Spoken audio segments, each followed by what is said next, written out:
Today in Illustrator we'll be working with text and the type tools. I'm going to go ahead and open Illustrator, new document, same as always. I'm going to switch mine back to being portrait. Okay. Go ahead and save.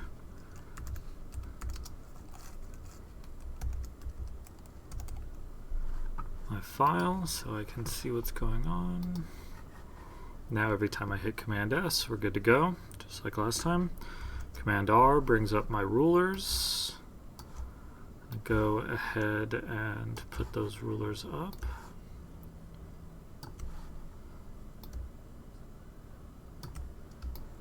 Half-inch margins all the way around. All right, not be needing that for the time being. Ignore that. So today we'll be using the text tools.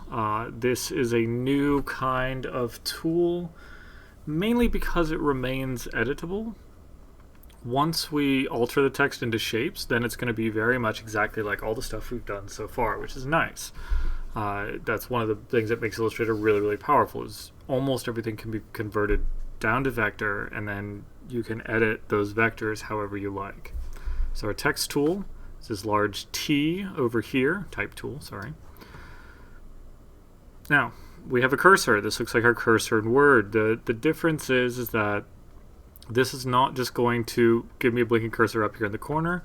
It's going to give me a blinking cursor wherever I click. There's two ways I can use this tool. One of which is to click once. That gives me a blinking cursor just wherever I click. Now, this class is art 240.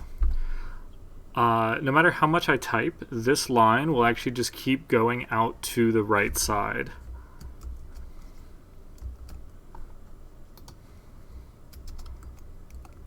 See, it's not ever going to wrap around and become kind of the paragraph that we're used to seeing in applications like Word or in Google Docs or something like that. It does just like this. Now, I can manually hit the Enter key, and now it works. Like this.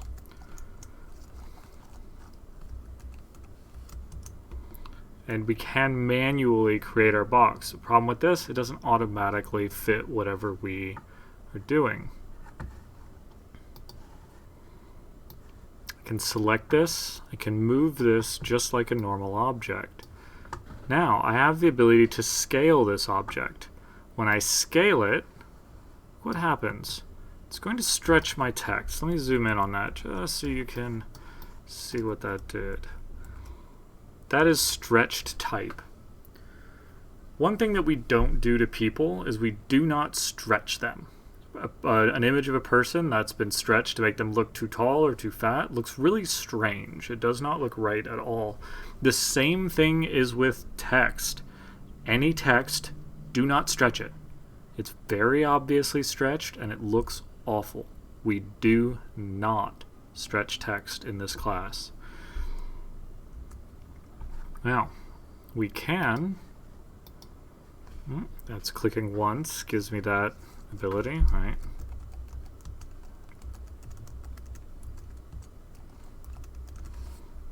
Every time I hit enter, it makes a new line. Or, I can click and drag a box, just like I'm making a rectangle.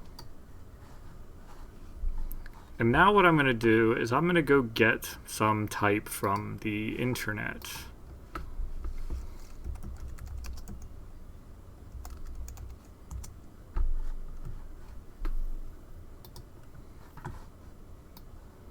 This is Lorem Ipsum. We use Lorem Ipsum to pretend to be English type without it being from somewhere, right? I could just go get some text off of Wikipedia or article or something like that. But the advantage of this is it doesn't mean anything. So I can grab this and I can use it for my design, and it doesn't flavor my text. So I'm just going to grab all that. I copied it. I'm going to paste it in here. Whoop.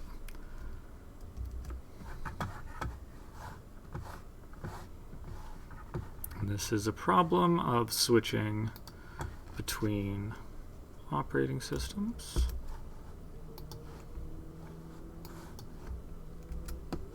There we go. Now, I've pasted this text in here, and we can see that the line is wrapping automatically. I didn't have to manually hit enter for this to work. It'll be a little paragraph block like we're used to, all by itself. Now, if I make this longer, we can see that it's changing the wrap. We can fit more words on each line, so we can see that it's changing the way that paragraph wraps. Now, we can see another little thing. There's the little red box down here in the corner. That tells us that we have more text in this box than it can show, right? There's more out the bottom. So zoom out a little. I can add lines in, and now we can see that that red box, of course it's just glitching, but that red box is gone now. We have all the text within this box. We don't need to worry about it. It fits. Of course, if I change the size of the box, that will change. There we go. Now we've got everybody back again. This works. Doesn't matter if it's a box like that.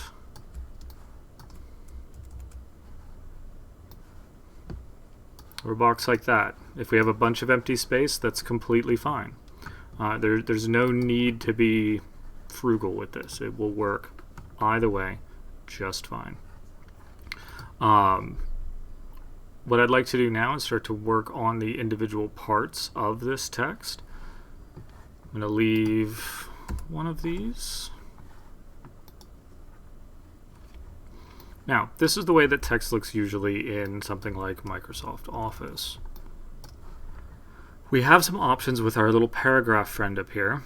The align left is what we're used to. Align left just means that all the characters, or all the lines, shove this direction and there's no extra space. This side is called ragged right, and it's ragged, right? It's not straight, it's not lined up. And that's the way that we're used to reading things. It keeps the spacing between the words consistent. It gives us one place to come back to. We actually, when we read, we don't really care too much about where we leave off, but we do care a lot about coming back to the same point. So if you're having a lot of text that people have to read, this is the right choice. Now we can use some of the other things. Centered. Centered text is not often used because it's really hard to read, right? The beginning of our line changes and the end of our line changes. It makes it difficult to read. The only time you'll really see centered text is in cases like an invitation where you only have, 10 lines or less. We can do align right. Align right can be very attractive, but it has that issue of the starting point of the line moves, so it's not as good for either readers who aren't very strong or children or whoever. This is much harder to read than the align left. We have a few more options. If we click the paragraph thing, we have more choices in here. One of the big ones is this checkbox to hyphenate. Checkbox to hyphenate allows the text box to build these hyphenations. I would suggest leaving this on, but if it bothers you, go ahead and just uncheck that box. Now, we have 3 more of these that I'd like to talk about. These 3. So we had left with a ragged right, we had centered, we had aligned right with a ragged left. Now we have justify, and this is what justify does. Justify adds additional space in between words to make that line fill the space. It's very attractive. We get this very nice rectangle, very pretty, both sides, straight lines, very nice. It looks very authoritative, looks very purposeful, looks very strong. But it becomes difficult to read because of these extra spaces. Some things like magazines that have shorter amounts of text will use this because it does look very nice. Things like books that have long amounts of text that go on and on and on for a long time very rarely use this unless they need it for some sort of design feature. Otherwise, it's just so much easier to read left aligned, right ragged. that we only really use this for its stylistic purposes, and we leave off when we need something to be super legible. We can also center that bottom line or right align that bottom line. There is full justification, which looks very silly because usually we don't have enough stuff on that last line to fit it. Now, if you're going to use this one, I would suggest the align left, but be careful about using this when you have too much type. If you're doing a poster or something like that, it's great, but if you're setting a book, I would not do this. Now, we have a few other things up here that are the basic character things. Basic character things are one that we'll probably recognize is points for how big our text is. Mine started out 12 point. When you were in high school and you had to print out paper, for things, you were always asked to do 12 points Times New Roman double spaced. That is not because that is the correct size type for people to read. It is because high school teachers have to read a lot of papers and they are tired, and so they need slightly bigger type. The size type we use for reading something we're holding in our hands is going to be between 8 and 10 points. 8 and 10 point type. If you're holding it in your hand, that's how big the type should be. 12 point type in a book looks like a children's book. It doesn't look right. We're used to much smaller type for those long amounts of reading. Now, 72 points. All right, that's an odd number, especially an odd number to end on. It depends on the software, but it'll end on 72 or 96 or something along those lines. The reason it ends on 72, and it also has things like 36 and 24, it has these very odd numbers, right? It's not just 5, 10, 15, 20, 25, 30, and so on. 72, again, is 1 inch. 72 points is equal to 1 inch. So 36 points is equal to half an inch. 18 points is equal to 1/4 of an inch, and so on and so forth. So we can use these measures as something that references reality. If you know how big an inch is, that's not it. If you know how big an inch is, that is going to be an inch. Is it an inch? It is not. That's because it's including some of the line space underneath it. But that is why these numbers are strange and not just even sets of 10. I'm going to set mine to 10 because I want to get used to using 10 because that's what we're going to use for things that we hold in our hand. It's 10 left aligned. Now we can get all of our type tools by going to Type, Window, Type, Character. With this window open, we have a lot of choices. When we go to Paragraph, we have all the stuff that came down in this drop-down box.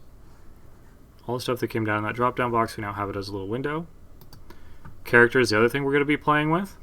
Myriad Pro, we may have heard of the font, whatever font comes up automatically. When we hit our down arrow here, we get a list with previews of what this type looks like. Can look through all of the, you might have more than this, you might have less than this, it really just depends on what's installed on your computer. There are 3 major groups of type. 3 major groups of type. One is this, Sans-Serif. Now, it's kind of not a great idea to start with Sans-Serif because it means without. Sans means without. So I'm going to go with this one. Now, this is what's referred to as a serif font. Serifs are these little feety parts. These little feets, extra little bits that kind of give us a rail on the bottom of the line. Those are serifs. A sans-serif font does not have those. Right? This little tail bit on the end of a T does not count. We're looking at the ends of all of these descenders. We're not getting any feet. Feet means serifs. No feet is sans-serif or without serifs. One reason we use serifs, especially when we use body type, is that it does give us a rail. It gives us a bottom rail on our type, and it makes it easier for our eyes to track that type. So there are uses for that. Now, I said there were 3 major groups of type. All right, the last one is display. And display is kind of just the category where everything else gets dumped in. It is all of our fonts that we would not want to read lots of text in, right? Essentially illegible, but it might make a cool title. So all of our stuff that's these silly, ridiculous fonts kind of just get lumped into being display, quote unquote. So we can just refer to all of the silly things, all of our scripts, everything like that as display. People who are really into type have very good groups for all this stuff. There's descriptors for all this stuff, but for the purposes of most things, sans-serif, serif, and display are kind of what you need to know. Sans-serif and serif are both used for text you actually have to read a bunch of, and then display can be used for when you only need a few words at a time or a few letters at a time. All right, I'm going to get rid of that because it's awful. I'm going to use this one for now. Go through some of these other things. Now you notice that there's 2 things here. There's an option that gives us what's in the family. Realize that this does not exist for everything. See, this one does not have italic and it does not have bold. In something like Microsoft Office, you pick your font and then italic and bold are just checkboxes. In real design, not say that that's not real design, but in what we're going to call real design, you can see that some of these have more options than others. Some have no options at all. That just means that the designer only built out 2 different fonts. When you bold or italicize something in Word, you're just forcing that thing on the geometry. You're not actually using a bold version of that font. So it would be considered very incorrect to do that. So we pretty much try to just use the ones that have the options that we need. All right. So we're at Gil Sans, we're regular.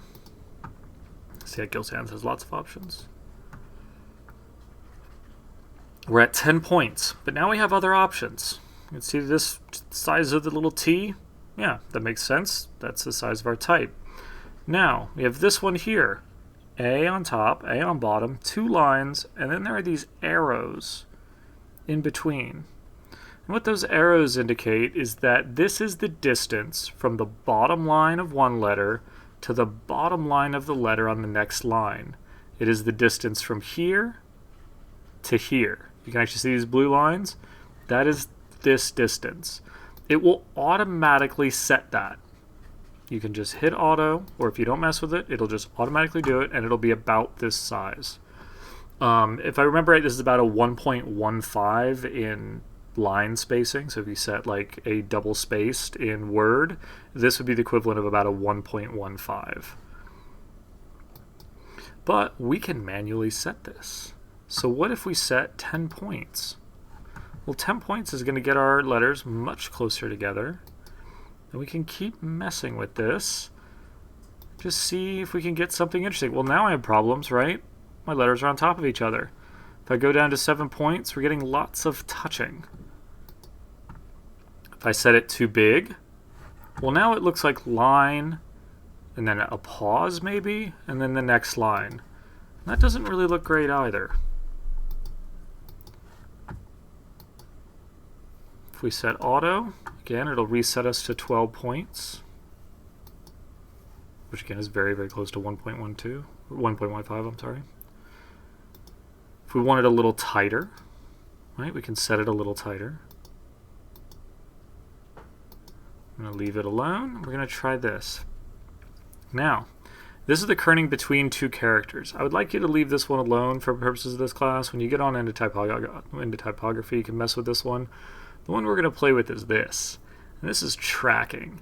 Tracking is the space between an entire set of characters. So we can select this box. And this gives us the ability to in or outset the space between the characters. So I'm going to set this pretty big so you can see what I mean. So what we've done is we've added 100 units of space in between these characters. And we've added extra space in between the characters. If we remove it, it goes back to being like this. Add that again. It gives us more space. It opens up our text. It lightens up our text quite a bit. So we can use this to take up more or less space. So what I'm going to do is leave this alone. I'm going to get this type. Going to set it 10 point. We're automatic on our leading, which is our width between lines. And we're automatic or 0 on our tracking, which space this way, our horizontal space. We're going to leave that alone. So this is our normal one. So what I want to do, I'm going to make 2 more. I'm going to make this one really tight, as tight as I can, where I can still read the text. So the first thing I'm going to do is start messing with my leading. I can bring this down. Now, I do have some issues, right? These 2 characters are touching, these 2 characters are touching, but overall, I can read those letters. I can tell what most of those letters say. So that's where I'm going to stop, right? If I got down so small that I started to not be able to read the type, then I know that's too much, and I'd want to go back. Oop. That's about where it looks right to me. Now, we can also use this. So let's tighten this up. We went positive, but we can also go negative. We can suck some space out from between the letters. Negative 25, I can still read that. Let's try negative 50, I can still read that. Negative 75, that's getting pretty hard to read, but I can read it. Right? So I can read that. All right, now let's go the other way. Right, again, this is our normal one. Let's make this really light and airy. I am not going to adjust this because if I zoom out, this already looks like lines with white space lines in between to me. It already has a very striped appearance, and I'm not really a big fan of striped appearance for my text boxes. So I'm going to play with my tracking first. Let's just go real big. That actually looks all right. That's very legible. It makes it a little bit hard to see the difference of just between character spaces and an actual space between words, but it's not impossible. It still makes sense. So this one works really, really well. And when we zoom out, we can see that this gray is much more even now. We're not getting the black line, white line, black line, white line of this. We are actually getting a more even gray block. And that's something that I kind of shoot for. It probably doesn't actually matter, but something I shoot for is that kind of gray block feel of I shouldn't be able to see the lines break out. It just looks wrong to me. So I'm not going to increase the leading here. I could, or I could actually, take it down. Taking it down actually makes it a little too tight. That looks nice. So I'm going to leave that. Select it. Can make it go up one point, and that's okay. Now, this is the exact same text at the exact same size with different spacings in both leading and tracking. And you can see that this biggest one takes up the amount of space that maybe 3 of these do. Right? Yep. I can take up 3 times the amount of space that I can with one of these super tight ones. So fitting text to a space is really not problematic as long as you don't have to match anything else. As long as you can do it just for the design you're working on right there, you can make a little bit of text fit a lot of space, or a lot of text fit a little bit of space. It's just using these tools in ways that don't affect the aesthetic quality of the type. Also, you can change the type, and the type will change the size significantly. Not all type is made the same. Let me go to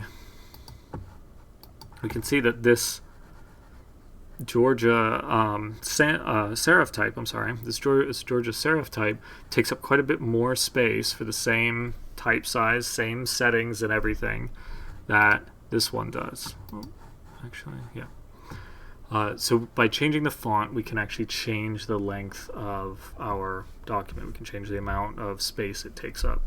Do not use any of these facts to cheat on papers. That's not what it's for. Okay, so this is body type. This is something that we can do with this. One thing to note is when you have body type, changing this just changes the shape of the box. We just change the shape of the box. It does not change the size of the type. I'm going to go back to using single line type to show you how we can edit it. I'm going to use my initials. Now, if I adjust this, this is a single touch. I didn't draw a box. I just clicked once, got my blinking arrow. Now, I can scale this. It's a different thing. I can scale this type just by dragging it, just like it was a box. I held shift though, right? If I do this, it's going to stretch it and look terrible. If I hold shift, it keeps it from stretching and it looks good. It, however, does reset these values. It changes these values to whatever I've drug it out to. I can set these all to auto. So if I wanted this to be a specific size, I can manually enter that number. I can just type it in. There we go. Now we can see where misclicked. Where a display type might be nice, right? This is a cool looking thing already. With this little bit of type, one thing I want to show you guys is how to make this into shapes. Right now, this is text.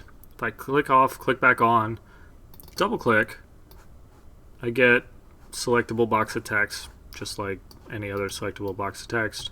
If I got an initial wrong, I could change it. I didn't, so I'm going to leave it alone. One thing that we can do is we can outline this. And outlining this changes it from me telling the computer, hey, I want a text box with these characters in it, set with this font, and it says, I want these as outlined shapes. I'm going to pick a slightly simpler font so we can see what I'm doing. Ooh, that's super ugly. And I did not capitalize my middle initial. But I can outline this because see, I cannot take this, get in here, and edit these like I'm used to. Can't change any of that. That's no fun. We like Illustrator because we can edit everything. So what I can do is I can select my type, I can go up to Object, and I can go to Expand. I want to do Object and Fill. Okay. Now look at this. We recognize these. These are our little anchor friends. We know how to use these. We can get our white arrow tool. We can go in here. And we can edit this as if it was any other shape. Right? I can move these completely separate from one another. Grab each component. Now, I'm using my white arrow tool so I can move these separately. If I go to use my black arrow tool, it selects them all together. These are grouped objects. It makes a group when you do that outline because it thinks you want to keep those letters together from a word or piece of text that you wrote. And it's probably right. If I don't want them together though, I can ungroup these things. Command Shift G is ungroup. Command Shift G is ungroup. Command G is group. I can go up here, and it's right here. It's these two right here. Group and ungroup. But now I can move these things individually. I can use them just like any other shape. Right? If I want, I have that box. I'm going to move this to front. Arrange, bring to front. Select both of these. We'll get Pathfinder. Subtract out. Right? This gives me a shape. It is a simple shape. It is no longer text. But now one thing is I cannot edit this as if it was text. So if I made a spelling mistake, I now have to go back and just rewrite that bit of text. For something like initials, it's not that big of a deal.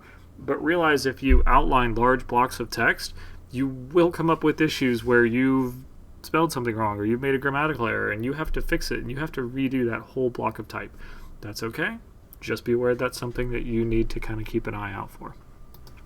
So these are now editable components and we can use them as we wish.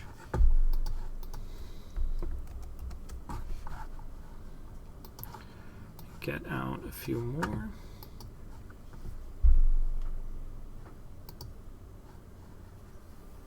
One thing to note is some fonts like this one actually do have what looks like a stroke, but it's not. We cannot change it. You can see that the stroke isn't enabled. We can see that this is just the way that this font has been designed. So if I outline, which I can go up to Object, Outline, or I can hit Command-Shift-O. Command-Shift-O is also outline. Now I can see that this text is just one shape inside of another shape. And that's giving me this ability. The neat thing we can do with that is we can edit those shapes. We can individually, I'm going to grab all these points on this side, and I just want to make this side of this character look heavier. So I can do that. I can hold Shift, drag this across. I could just get a fancy little shadow going on there without too much effort. But now these are shapes just like they were before. Again, if I click on all of them, I get the black arrow tool and I click them, I'm going to get all of them. The way to get rid of that, Command-Shift-G, ungroup. Now they're separate. If I want to put them back in the group, Command-G, grouped, we're ready to rock. Those are together. This one's separate because I did not add it back into the group. Okay, a few more little things to add on to the end. I'm going to show you some fancy things. Let me ungroup these. Now what I want to do is I want to get a text box, but what if I want my text box to fit a strange shape? Let's say I want this to be really big.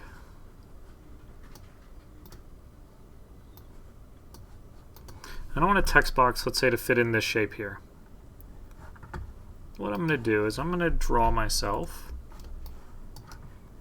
a nice little shape. I'm going to give myself some space because you don't want text right up against the edge of other objects. All right, so that's a straight line to there. This doesn't have to be perfect, you'll see in a minute. So I'm just going to kind of do a rough space shape.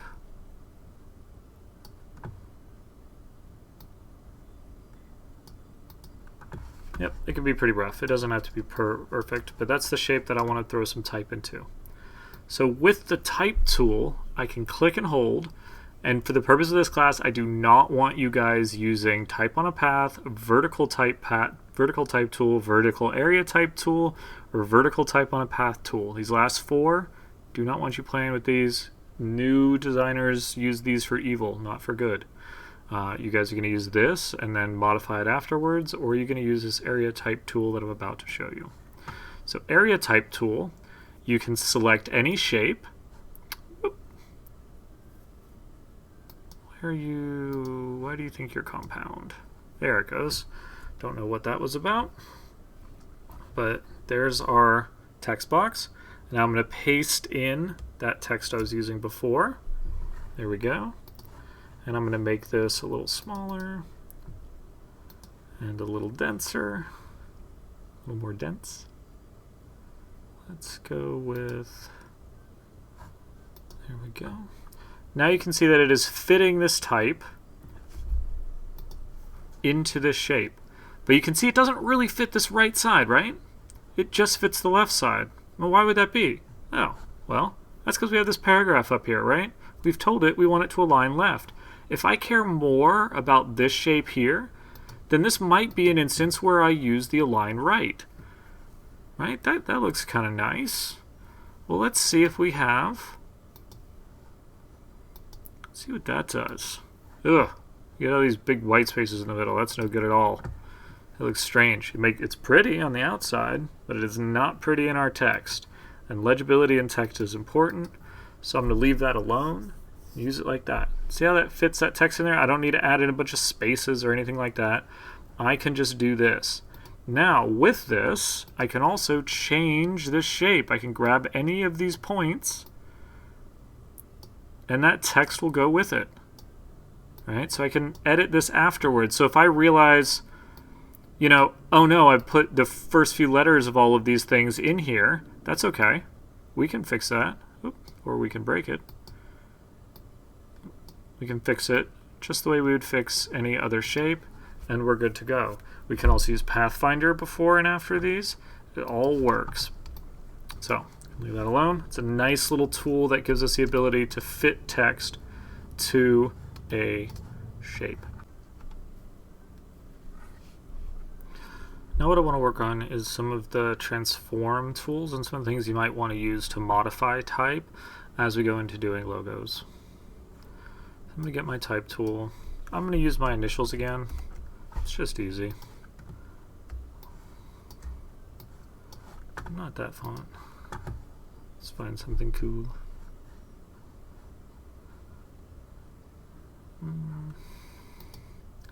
Just to keep it simple, a little bit of good old Arial black. What I want to do with this is just show you guys some of the other things we might want to do. Command-Shift-O, outlines. Command-Shift-G, ungroups. So now these are shapes. I don't have to think about them as anything but shapes. These are same as a rectangular circle, any of the stuff we've done before.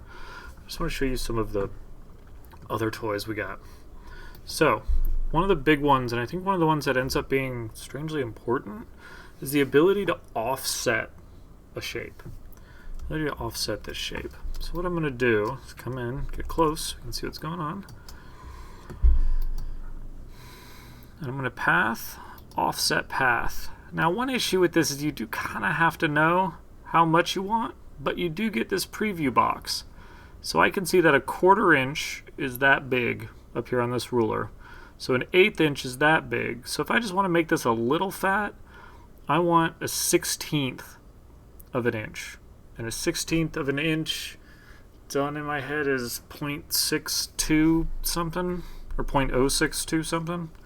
So I'm just gonna give that a shot. 0.0625 maybe, if I remember right. And I'm gonna tap preview. Sure enough, that gives me just enough to make this a little bit fatter, but it does give me the option of doing that, of upping the weight of this object. I'm gonna hit OK. Now I have this fatter shape, but my line's in the wrong place, right? This is not what I expect from Illustrator. I expect this point to be here, this point to be here, and so on and so forth. So we need to tell it that that adjustment we made, we want that to be permanent. So the way we're going to do that is go to Object, Expand Appearance. Object, Expand Appearance. Boop. That put our dots right where we want them. So now if we go in with our white arrow tool, we can see that those are where we expect them to be. That's Object, Expand Appearance, which is of course grayed out now. That Object, Expand Appearance fixes our adjustment so it looks more like the shapes that we are used to. So I could go through and do that for all of my shapes, should I desire.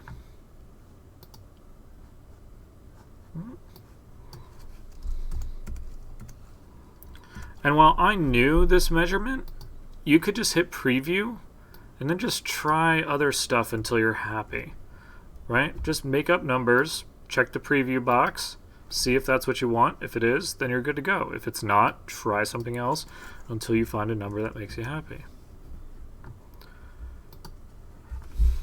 And then when you want it permanent, expand appearance, and you're good to go. Now you can notice something's happened with this character. It's added in these two parts. They touch now. There's no art in here. This art is gone. So just be careful when you're doing this that you can get into situations like that where you put things attached. Now, these two look like there's no art in here, but we can see that art does exist for both characters because they are separate. But within a character, that expand appearance thing will kind of self-add. So just do be cautious with that. I'm going to undo this. And now what I want to do, let's say I'm making a logo. Where would I use that expand appearance thing? Well, if I want to make a logo, let's say I want to bring these really tight. I'm going to bring this all really close together.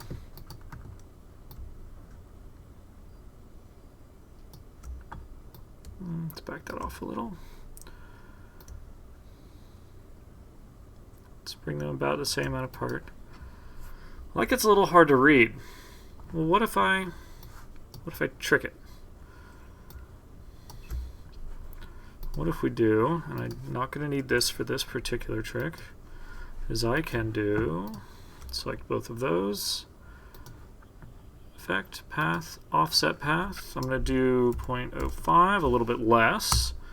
Hit OK. Object, expand appearance. And now I'm going to put these back where they were. I'm not going to get this exact, but it doesn't really need to be exact.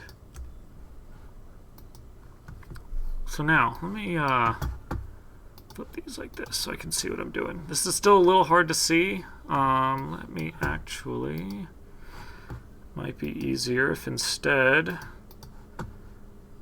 we do this. Does that make it easier to see? Probably not, but you can get an idea that these are multiple objects over each other. These are not. This is one object deep.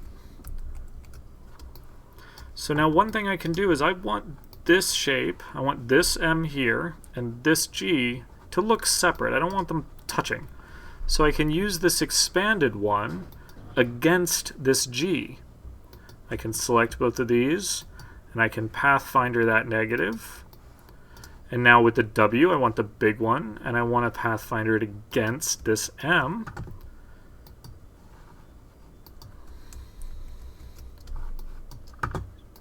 Let me undo that transparency. Whoop. Put that back. Now in, what, 4 or 5 moves, I've made something that's starting to be visually kind of interesting. I've not had to do much work to do it, and we're getting something that does a little bit more visual interest than we would otherwise see. Let's see what else we could do with this. Maybe we want this to be able to set off of a background. So I'm going to make a copy of it. Copy. Let's go ahead and use that path again. Gonna offset that path. Preview. It's a little bit too big. Let's go down to 0.1.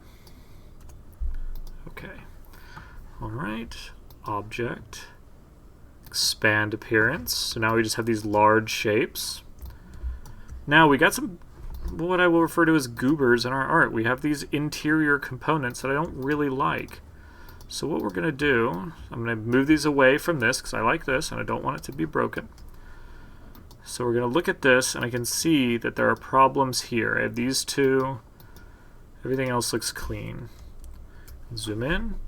Now one thing we can do is that this is what's referred to as a compound shape. It's made up of more than one shape. When we Pathfinder things that are inside entirely of other things, it gives us a compound shape.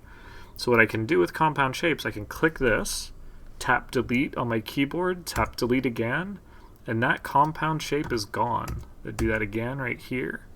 And then while I'm looking at it, you know what? I just don't like that little piece right there. So I can come over here, get my delete anchor point tool that we used, and I can just get rid of that. Now we're a little smoother over there. I like that.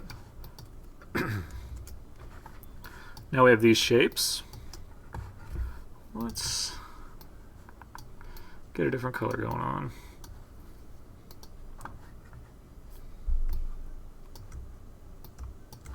Oh man.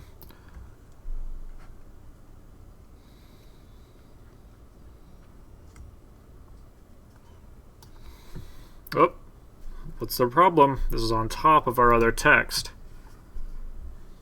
So we're going to send this all to back. Now we're starting to get something interesting. That color combination's pretty garish, but, you know, other than that. There we go. That's a little cleaner. And we could even work with this. Let's say we wanted these to all be different. That's okay.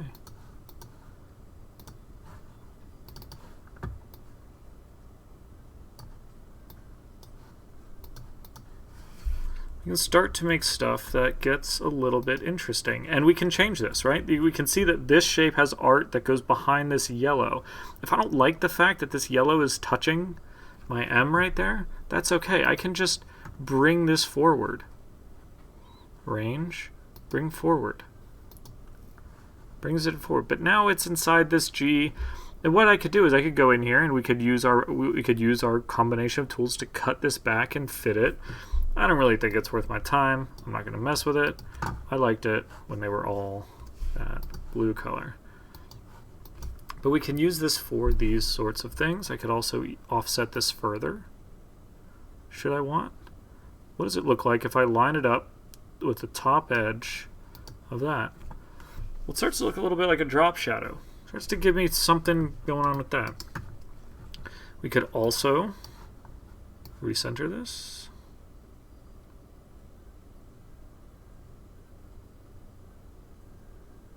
Sorry, slow to recenter. I can take these shapes that are, again, just shapes, add them all together, take these shapes, subtract them out, and have a nice compound object that's doing something for us. Well, that was fun. That's offset paths, that's expanding. That gives us one choice. Let's start again.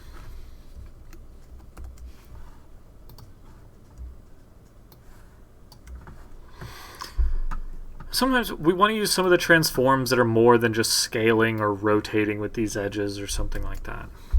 Well, there are some options that we have. We can go up to Object, Transform, and then we can get a few things here. One of the most useful ones is probably Reflect. Reflect just mirrors. And we just get a mirror of our object. It gives us some interesting objects. And luckily now they've added the little graphic that tells you what's going to happen to your image. Let's say I want a horizontal one. Okay. Well, that mirrors it, but it didn't leave me my original. Undo.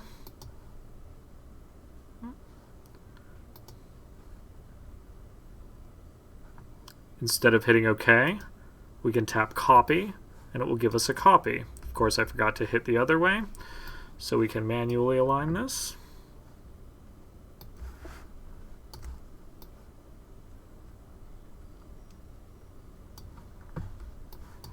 Now with this mirrored this way, visually this isn't doing anything interesting for me. What if we turn it like that?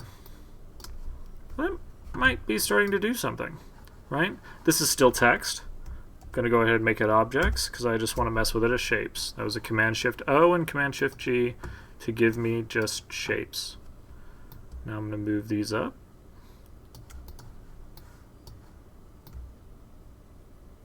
Well, now I'm getting something that's graphically kind of interesting. Let's see what happens. Right, completely illegible. I cannot read these letters. But it looks cool. So there's some advantage to that. You can just make things that look cool. There's nothing wrong with that. I could also take non-text shapes to add in content. What happens? Oop, don't want that.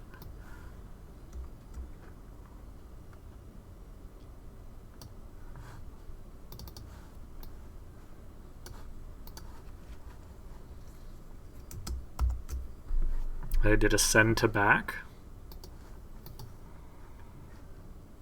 Well, maybe I'll scale this up a little bit. Right, Option, scale it out evenly. Side's a little thicker.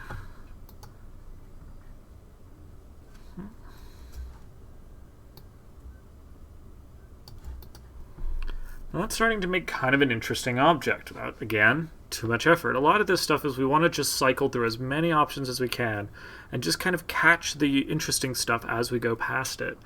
Some things we can go with that very purposeful, this is how we're doing it, we're starting at this end and we're working down. Sometimes it's just fun to throw something out on a piece of paper and see what we can get out of it. Right? This is this very, I don't know, maybe it looks like a little robot, something? Not sure. What would happen? Maybe we added different color.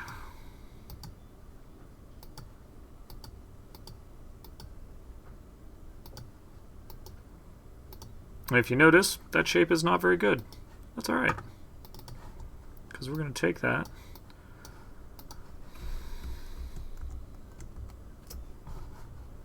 I pushed it back and then brought it forward 1. That's making something kind of neat. I could add little bits of color to here. I could change, let's say I wanted to really attract attention to this being, you know, G. Well, I could just change that one thing. Range, bring to front. And I could make something kind of neat with that. We could work with that as an option. Actually, let me...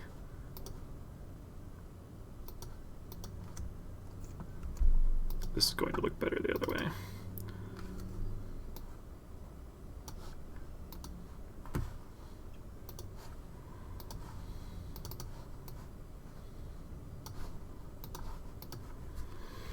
We can do these very simple things, very simple pieces of art that can make interesting objects. I could change all of these characters if I really wanted to. So that was mirroring what we can do with that. We could also combine that with our offset ability. We could make all these things fat or skinny or however we wanted to do it.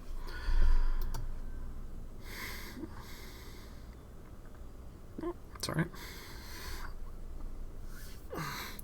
What I want to do now is just rotate. I'm going to get some fresh art because, you know, I've messed with this and there's too much stuff going on. So let's get some fresh, something new. Let's say I just want to work with that one character.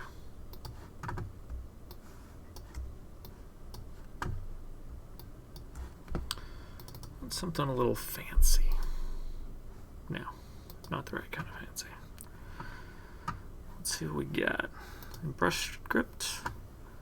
Brush script's kind of interesting. It's not really legible though. Can't really read the G. Boring. Yeah. Oh, that's illegible, but it's really cool looking. Okay, so we're going to use this just because I like it. So, this is a G, very scripty G. Command-Shift-O, Command-Shift-G. Of course, I don't need a Command-Shift-G. It's all one thing. I'm just being dumb. We can offset this if we want, right? If I want this to be fatter, we can go to that offset path.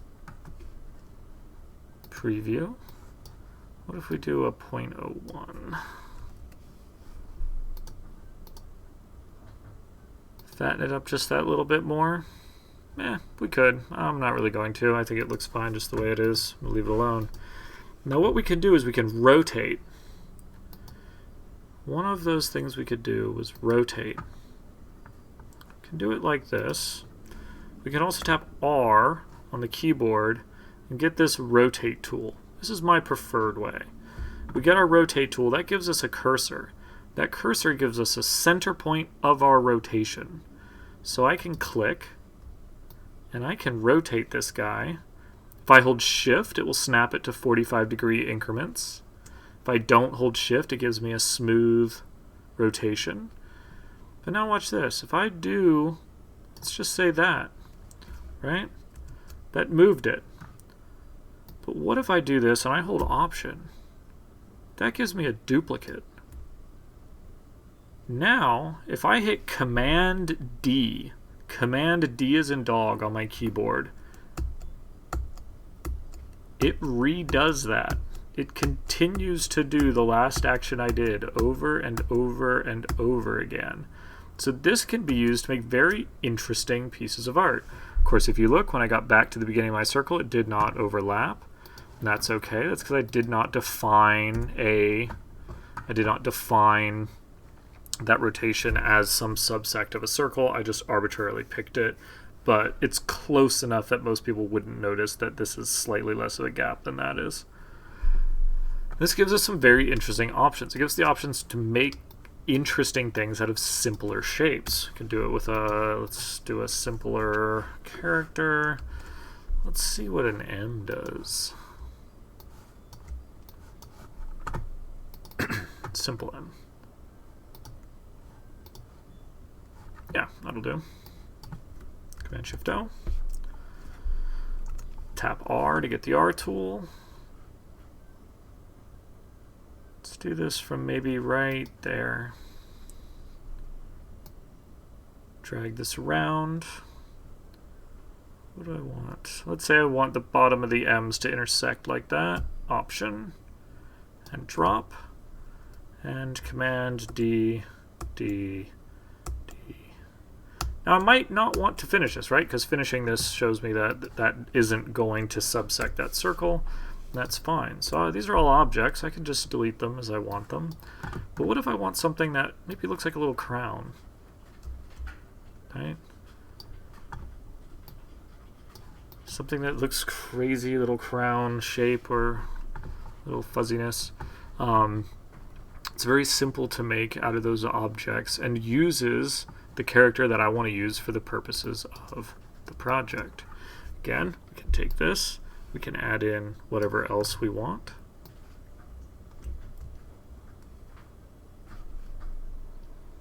Where would I want this to intersect? Maybe the bottoms of those M's? Does that do something interesting? No, not really. It kind of looks like a little sun almost. Let's move this to the back.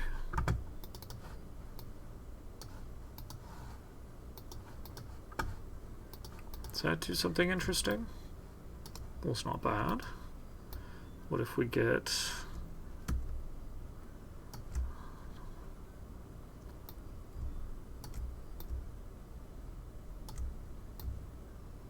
make a copy.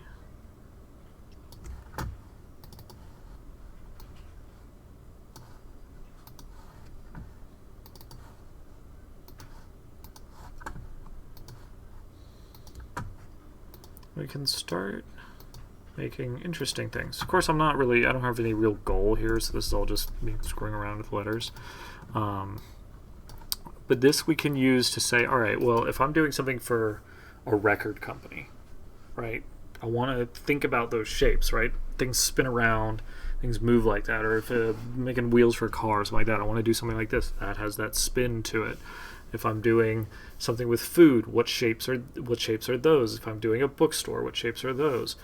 When I go through all this design, I want to think about what are these components, how do I pull them out, and how do I make it work for the overall design? So what I want you guys to do for homework is you are going to pick 5 of your friends. You're going to pick 5 of your friends. I know finding 5 friends might be hard, but you're going to pick 5 friends. For each of those friends, you're going to take their initials, right? If they have 2, 3, 4, 5, how many ever initials in their name, you're going to take those initials. Then you're going to ask them what 3 businesses they would like to do. What 3 businesses they would like to do. You're going to take those initials and you are going to make them into those 3 businesses.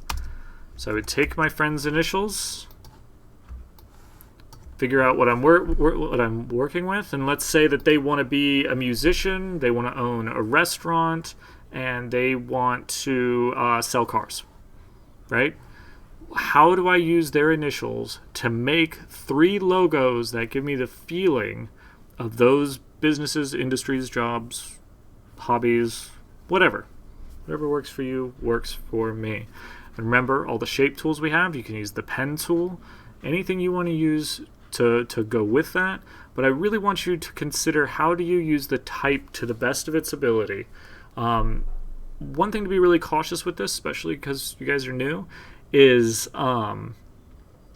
be careful to not make the type illegible. we still need to read what those initials are. If I can't read what the initials are, it doesn't work. Make sure we can see what the initials are.